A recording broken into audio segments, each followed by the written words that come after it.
I'm here with Amy and Mel today, and you might notice that our usual suspects, Deb and Kate, are not with us. They're in Cambodia, and so we're taking over their Fireside Chat. And for me today, it's the garden side chat. And we're going to be talking about the topic this month, which is on kindness. And yeah, I would love to just open it up and see what Amy and Mel have to say and what comes to mind when thinking about kindness for ourselves, but also thinking about it for others and then planet around us too. Such a beautiful topic, isn't it?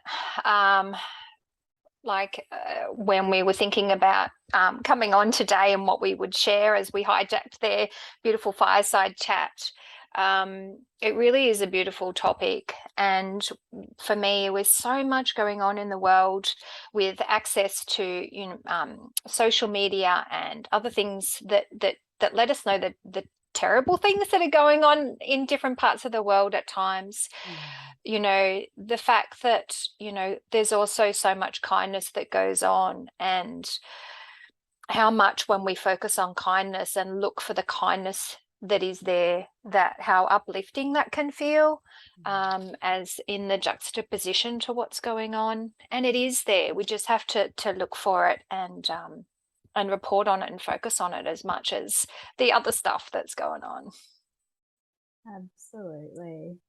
And I think, particularly as we come up to the end of the year, and there's always end of year craziness and Christmas and 1,000 things going on. And I think, when we started talking about kindness for self, I mean, for me, one thing I'm really trying to be conscious of at the moment, in the kind of knowing the what always kind of comes at the end of the year, is just really honoring and listening to my body, and kind of as a recovering yes person, just being okay with saying no to things, like not trying to fill up. It's very easy for the December, kind of weekends and calendar to fill up with 1,000 things. But, the other side for me is just, that general time as well to achieve other things, and, not necessarily wanting to fill up every single weekend, and having a budget that we want to stick to for other things and all of that kind of thing. So I think for me, it's really just been around honoring, kind of leaning in before automatically saying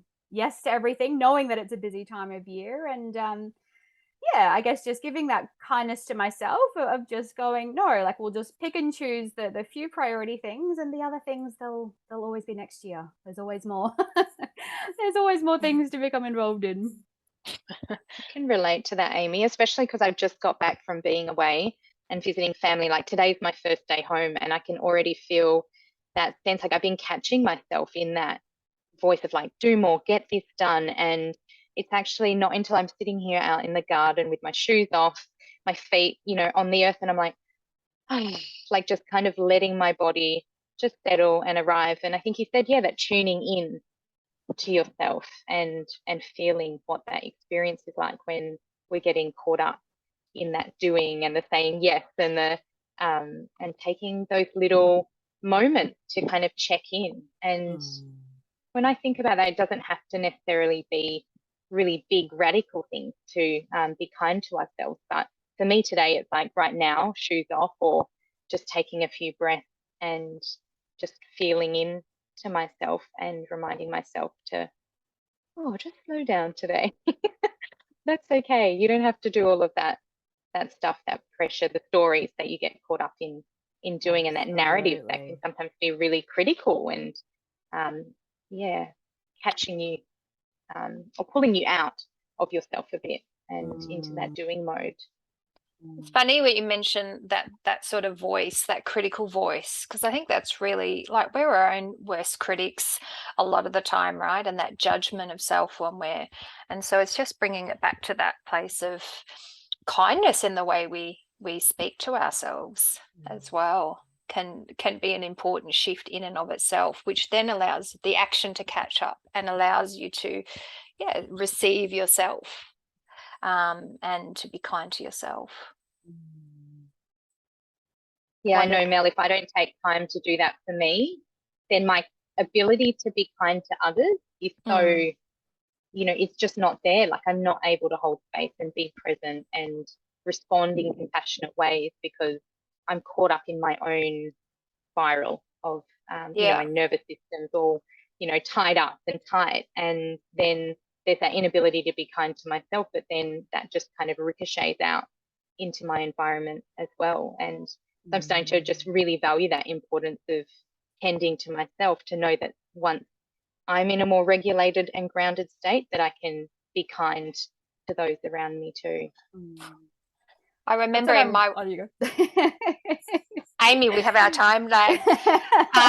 I was to hold that thought, Amy. I was just going to say in some of the work that I do as well with women that are in overwhelm, and one of the things that can be hard to do with people that are really in the patterns of looking after other people is to go, it doesn't mean taking care of yourself and being kind to yourself doesn't mean that you don't then do those things for others as well. It's not me first, as I like to say, for those people that need to make that shift. It's just me too.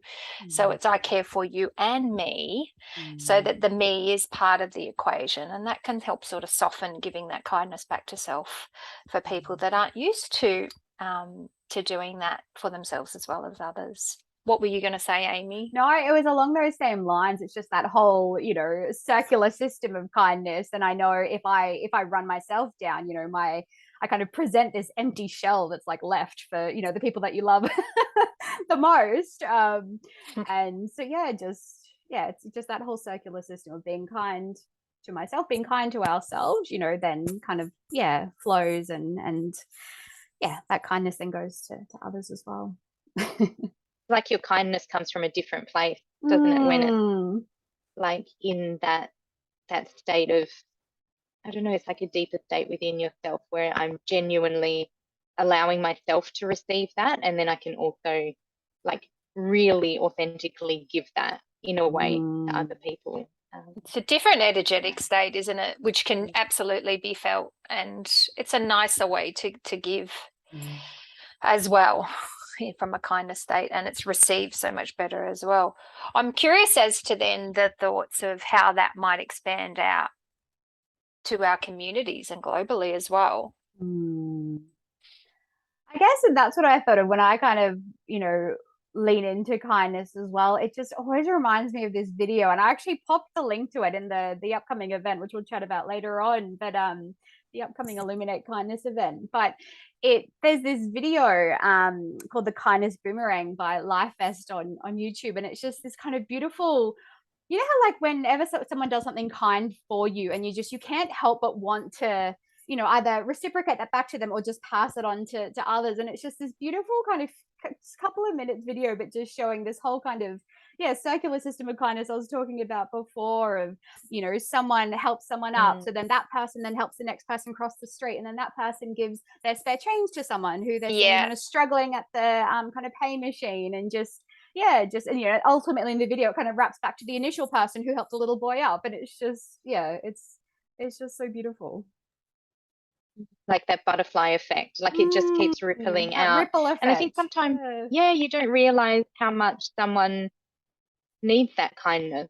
You hear those stories where it's just that I don't know, it can just make such a difference. And I know I'm like that as well. Sometimes I can just be so caught in my head and and someone might just smile at me or say something nice, or just this gesture, and it's like completely reshapes my day and my mindset.